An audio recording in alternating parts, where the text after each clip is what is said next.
Bonjour à tous et soyez les bienvenus dans ce nouveau numéro de Tilt. Aujourd'hui, nous sommes en compagnie de Mathieu Gasque. Bonjour. Bonjour. Spécialiste des effets spéciaux, autodidacte et à la tête d'une entreprise tourangelle depuis près de 10 ans, le studio Tronatic. Merci d'être ici pour nous présenter ce métier de l'ombre. On va avoir plein d'éclairages autour de ça. À la fin de l'émission, Yannick Fréjou, réalisateur et animateur. Votre spécialité à vous, c'est le stop motion, ces films en prise de vue réelle avec une animation image par image.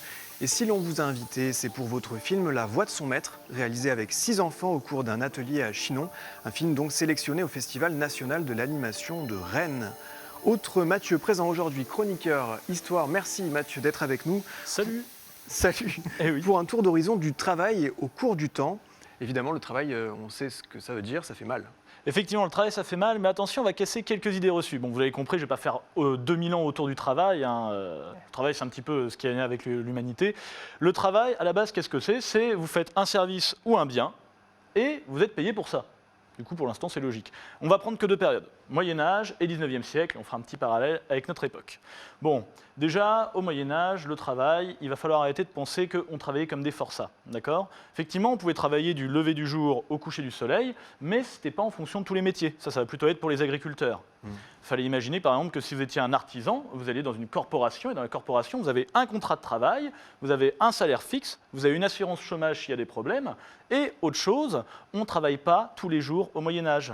Il y avait une centaine de jours fériés au Moyen-Âge. Il fallait imaginer que tous les dimanches par semaine, on ne travaillait pas, et on avait des fêtes en fonction des saints patrons. Ça fait un jour sur 3 alors? En fait, ça fait à peu près, sur une semaine, ça fait 2 jours de travail, 1 jour de congé, 2 jours de travail, 1 jour de congé. Voilà. D'accord. Donc il fallait imaginer en fait que ces conditions de travail n'étaient pas aussi horribles qu'on le pense. On est toujours rémunéré en fonction de ce qu'on produit. Et autre chose, quand c'est un jour férié, c'est l'Église qui vous régale, puisque c'est la fête de votre saint patron. L'Église paye le repas à tout le monde.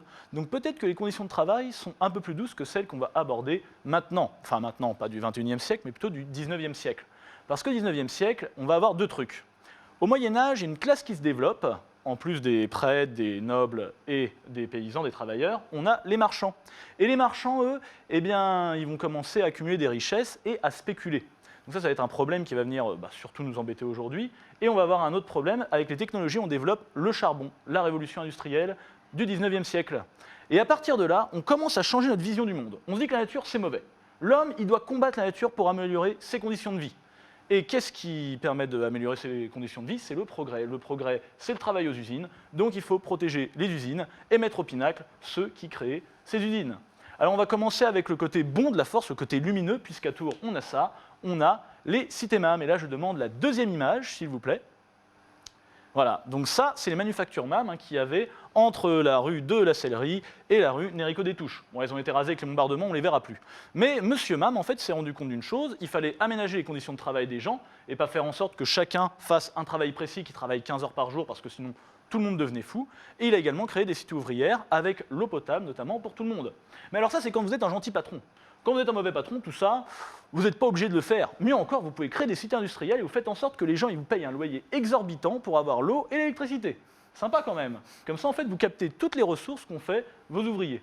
Ah, autre chose, en 1840, en 1875, on va commencer à avoir des législations quand même, notamment par rapport au droit de travail des enfants. On se dit que finalement, il faudrait peut-être attendre 8 ans avant de travailler à l'usine ou dans les champs. Voilà. Pareil, à partir de 1860, on se dit ce serait bien de refaire un petit peu comme au Moyen-Âge, c'est-à-dire 5 jours de travail et un jour de congé. En fait, qu'est-ce qui va faire que les conditions de travail vont évoluer, notamment en France? Eh bien, il va falloir attendre la grande crise boursière de 1929.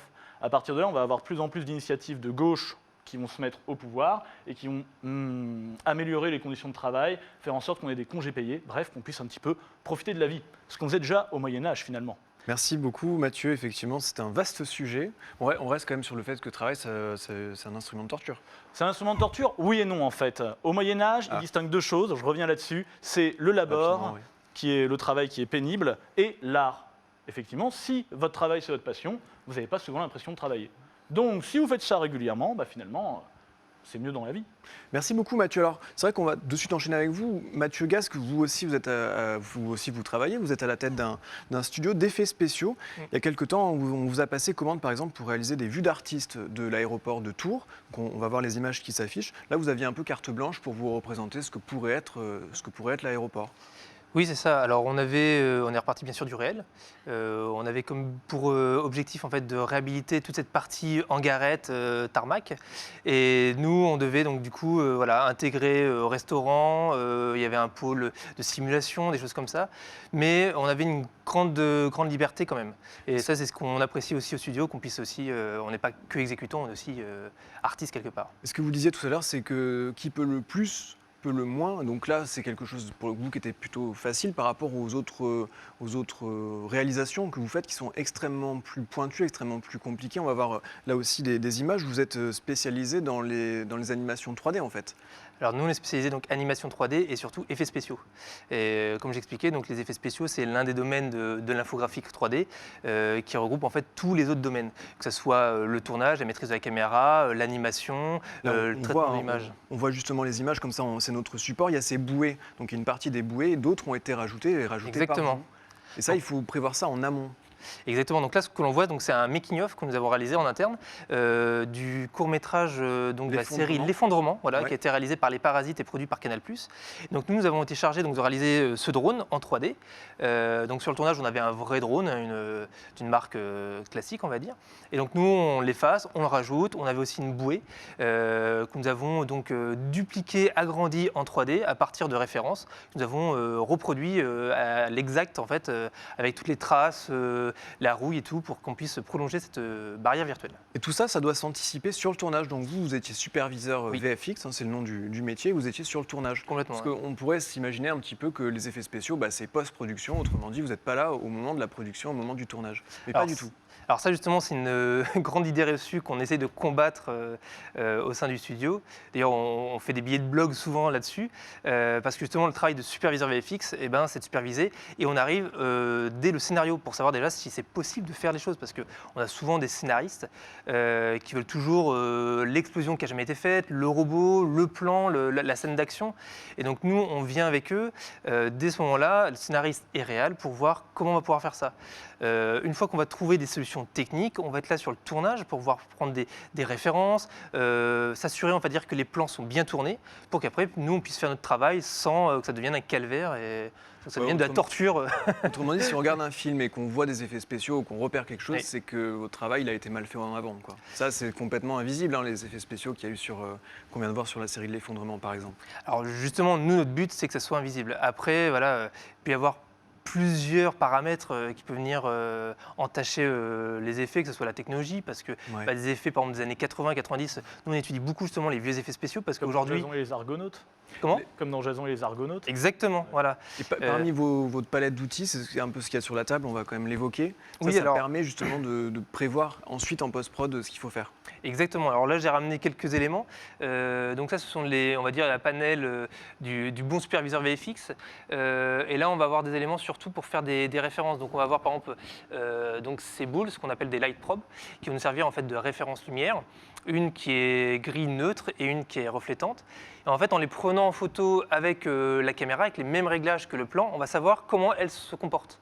Et nous, après en 3D, on va pouvoir reproduire ces boules et réavoir le même éclairage. Ça va se compléter avec, par exemple, une caméra 360 degrés qui va pouvoir nous capturer, on va dire, tout l'environnement lumineux, reflets et lumineux. Et après, on va avoir par exemple des chartes de lumière comme ça, qui nous permettent d'avoir des références de couleurs très précises et qui nous permettent de, quand on va intégrer notre intégration, qu'elle ne soit pas trop verte, trop bleue, trop jaune, et que finalement que l'effet passe le plus inaperçu possible. Donc un de vos gros projets, c'était Petit Monstre, un film Oui. qui était diffusé où c'était un héros en 3D Exactement, en ouais. virtuel. Il y a d'autres projets à venir. Vous avez notamment un projet de studio ici à Tours que vous aimeriez bien créer.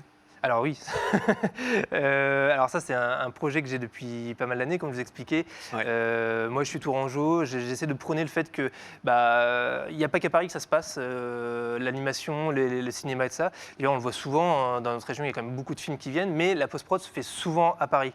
Alors que finalement dans la région il y a énormément de réalisateurs, énormément de talents. Nous on travaille aussi avec beaucoup de talents locaux, par exemple on a un compositeur avec qui on travaille depuis 10 ans. Et voilà, moi moi j'aimerais bien à terme, un jour, pouvoir ouvrir un studio, alors studio fond vert évidemment, même qui pourrait être plus largement studio de tournage, hein, mais pouvoir un peu plus booster le local. cinéma voilà, en local. Ouais. Bon, on espère vous accueillir à cette occasion. Tronatic-studio.com. Merci beaucoup Mathieu Gasque d'être venu Merci nous beaucoup. parler de votre activité. On va tout de suite enchaîner avec vous Yannick, on parle culture, c'est la bamboche.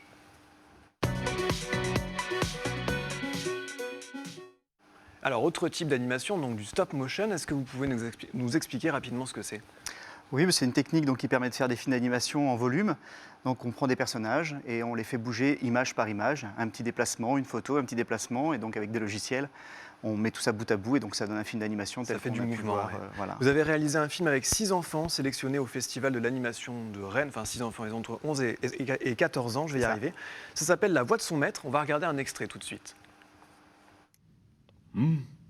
Oh. Mhm. Mhm. Mhm. Mhm. Mhm. Mhm. Ah.